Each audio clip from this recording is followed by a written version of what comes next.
Welcome back to the Pisces Dead People Die Weekly podcast. We here at the PDPDW say, did Seth Rollins just tell us the name of his new group just very subtly when he stretched out his arms and said, "This is the vision"? Like, I get it, he's the visionary, this was his vision, but is this the vision? Is that what this group is called? If so, it's fitting. Seth Rollins and the Vision. Yeah, pretty good, I think. That's yet to be determined. I could be really reaching into this, but that seemed like a way to name a group if I've seen any. So, Seth Rollins started off the night of Monday Night Raw, coming out, talking, taunting, saying, "Hey, I've got this World Heavyweight Championship. There's nothing nobody can do about it. We got the badass Braun Breaker. We've got the Tribal Thief with the Shula Fala," which is just fantastic, by the way. It gives Paul Heyman a chance to keep throwing up those number ones, just to kind of, but it's towards Braun Breaker or Bronson Reed now, so that's kind of funny. But they came out doing their thing, talking their smack. LA Knight comes out and interrupts, and basically he's like, "Look, I don't give a damn about," like, he's basically stone cold, you already know. He's like, "I don't give a damn about, what you had going on at SummerSlam. I just realized you were fine the whole time. It didn't sit right, and now that you got some gold, I want you again." And so, hey, I get it. He threw himself in there. Seth Rollins said no. Adam Pearce said yes. And the rest is history at the end of the night.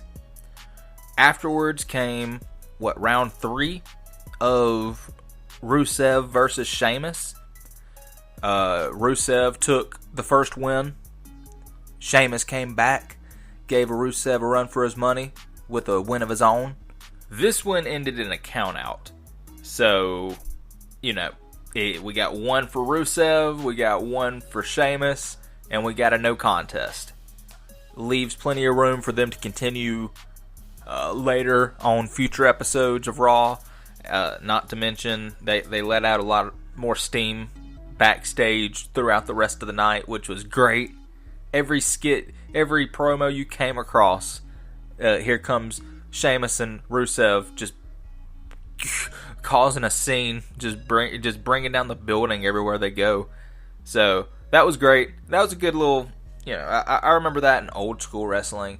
That and the AJ Styles playing his characters as like the janitor and the valet and stuff like that kind of reminded me of old school WWE. Back in the day, maybe early 2000s, maybe even the 90s. That style of Attitude Era for sure. After the Rusev and Sheamus, we had Grayson Waller making a match, unwillingly making a match with Penta, because he was trying to come up and get him a rematch or a title shot for his boys, the New Day, and it did not turn out too well. But it did look like after Penta won that the New Day came to Grayson Waller's side, which is a new development. Before, it seemed like the New Day would rather be anywhere else than with Grayson Waller. Kind of like, hey, we didn't tell you to dump your tag team partner and come with us. We've just been, you just took inspiration from us of dropping off our baggage. But it was nice to see them come out and kind of support Grayson or stand up for Grayson after he lost. But it does make me wonder, are they only doing this because he convinced them that they had a title shot?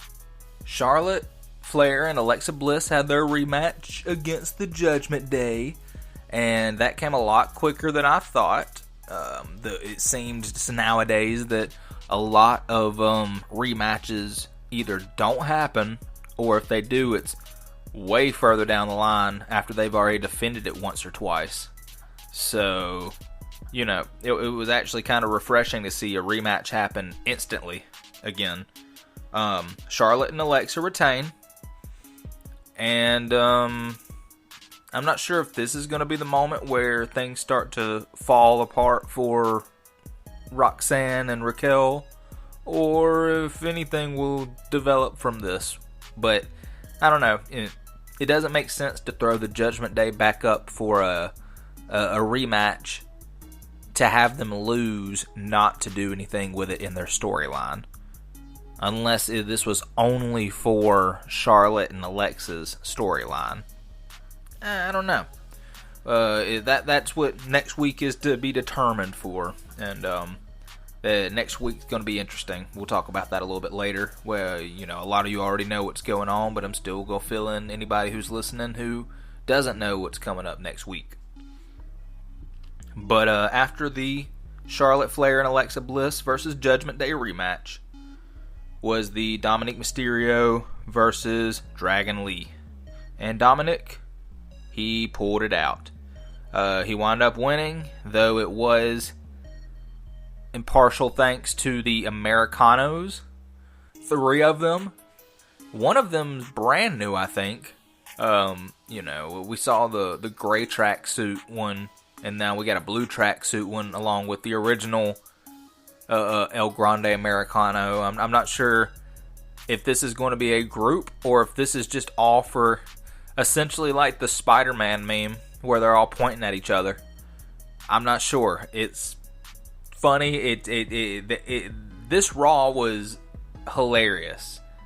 It wasn't just one person or one segment that just was funny.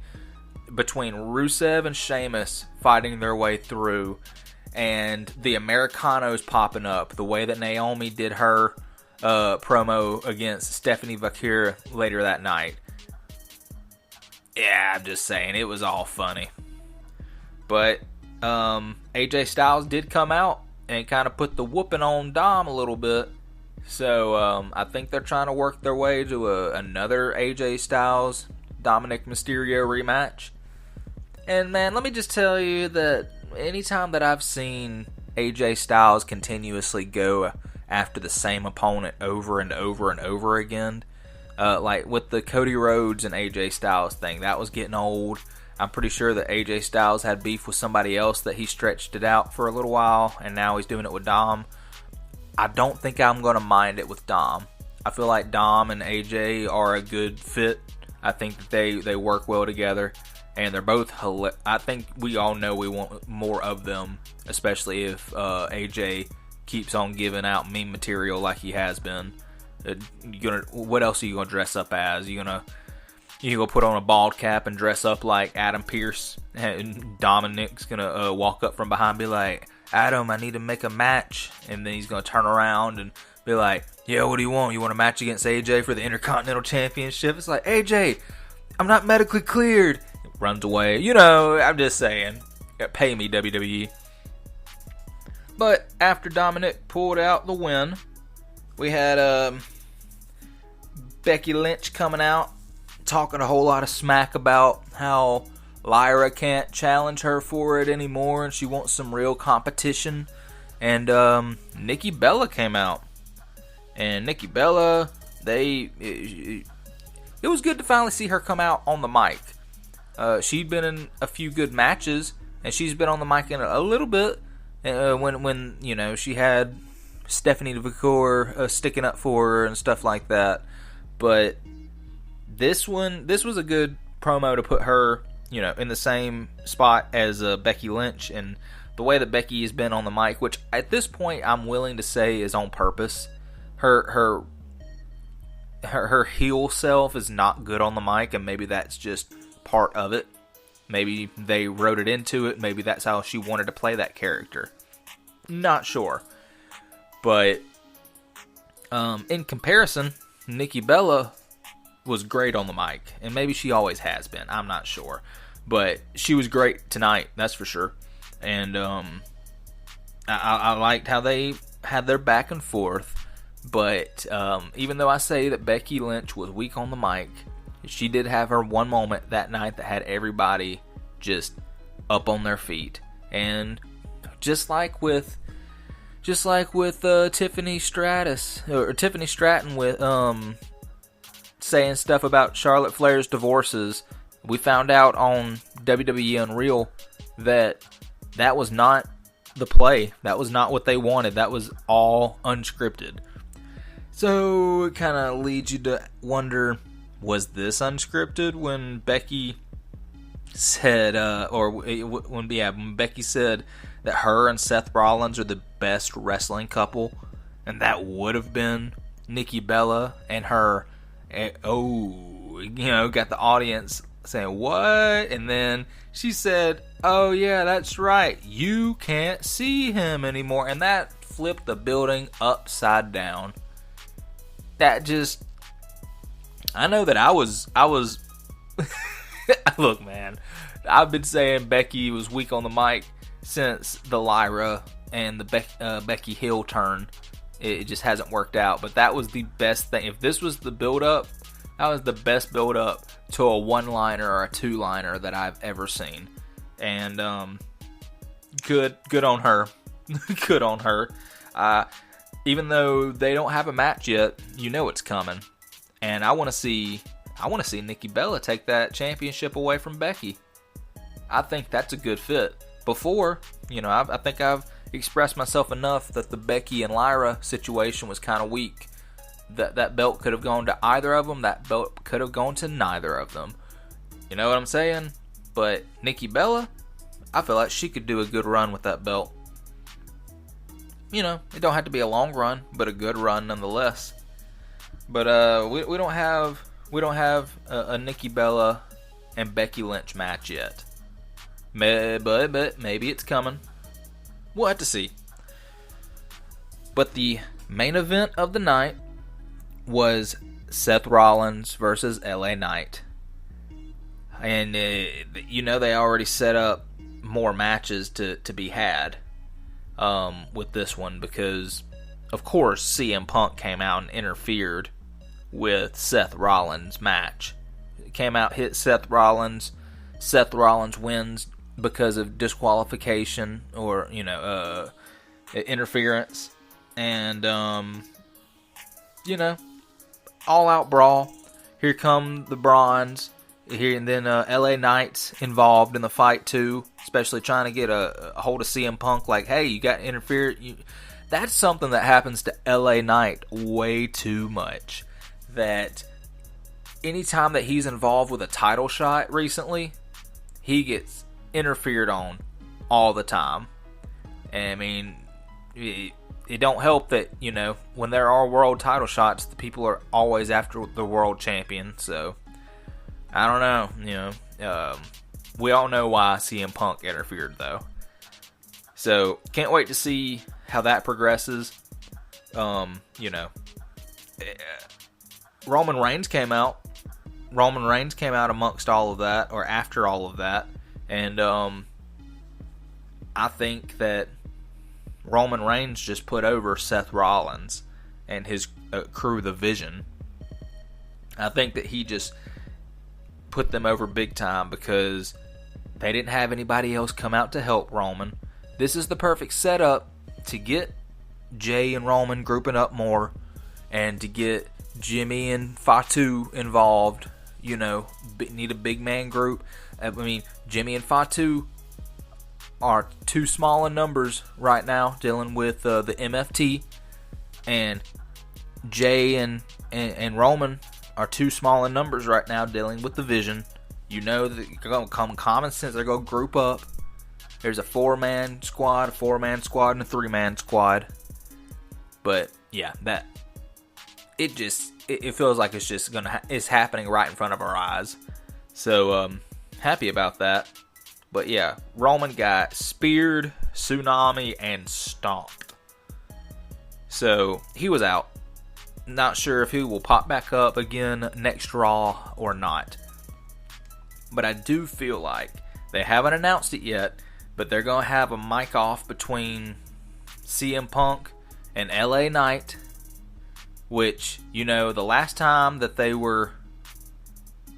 Yeah, the last time that they kind of faced off was backstage when LA Knight had his match against Seth Rollins before the bad knee incident. And then CM Punk's just like, hey, anything you got to do with Seth, Seth's mine, blah, blah, blah, blah, blah. And he's like, hey, slow down. This time's mine, blah, blah, blah. Yeah, all his LA Knight stuff, So, that was the last time. We're going to have another mic off, I believe, next Raw. Next week, we're going to have another mic off between CM Punk and LA Knight. And possibly a match.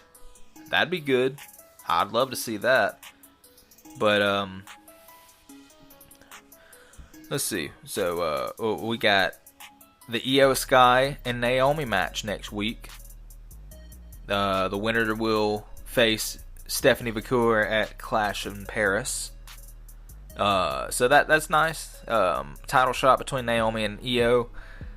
Honestly, I think that Naomi's going to keep it. Don't know what to think, though, about Naomi versus Stephanie Vacour. That's going to be a big deal. I don't have anything to go off of yet. I mean, I love Naomi, I love Stephanie. So, give me a little bit more time to come up with my prediction on that one. I got to read the story a little bit more. But next week we got Sami Zayn versus Rusev. I mean, you just got to think that Rusev is going to win, right? If it's not due to putting Sami in that hold, it's going to be due to Sheamus coming out and bro kicking Rusev or something, and it being a DQ, and then they're going to keep on fighting backstage like they do. And then Adam Pearce is going to finally be like, nope, you know what, we're done. Clash in Paris. Whatever. There's no telling what they're going to do with that. That seems like more of a filler match. That seems like something to keep Sami moving and put Rusev in a match with somebody other than Sheamus right now. Which, makes sense. I'm willing to sit back and watch that.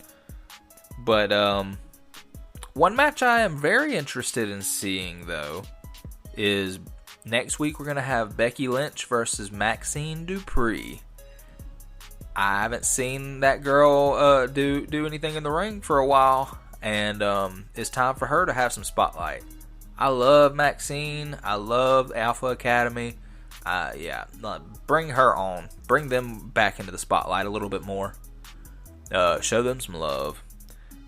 But I think that's everything that we have going on next Raw. Not sure if Roman will show up after being, just brutalized by the Vision. But like I said, I know that we got the Io and Naomi match. I know that we've got the Sami and Rusev match. And I know we got the Becky and Maxine match. We might have a CM Punk and LA Knight match. It just depends on how the night goes. But SmackDown, we don't have much going on that we know of right now. But SmackDown, Cody Rhodes, he's going to be there. He's going to be talking about how he's got that championship, how he beat the real John Cena, how, everything's great now. But is Brock Lesnar going to interfere or come out on Cody Rhodes? Or was that strictly a Cena thing? Why is Brock Lesnar back? Since he didn't show up on Raw, I can only assume that he's going to be a SmackDown guy, considering that he went after John Cena and Cody. And so, let's just sit back and enjoy the show. There's no predicting what Lesnar's going to do here. There's a lot of directions he could go. It's just anybody's guess at this point. Let's give it a week or two, and we'll definitely see. I'm sure that we could start talking about it then. There's going to be some long-term things going on with Brock Lesnar. This was a great Raw. It was a great Raw after SummerSlam. It still got the momentum going, and leading into SmackDown can only get better. Well, I think that's it. If you like what I do here, leave a like. It's much appreciated, and comment down below and leave your opinion on my opinion. Let me know what you think about the matches coming up next week on Raw. Do you think Brock Lesnar is going to interfere on Cody Rhodes, come out and beat him down like he did John Cena? What other matches do you think is going to happen at Clash of Paris? Just, let me know what you think down below. And also, don't forget to crossroads that subscribe button for me. It's always appreciated, and much love to the ones who do. Alright, I'm jumping off here, guys. Peace.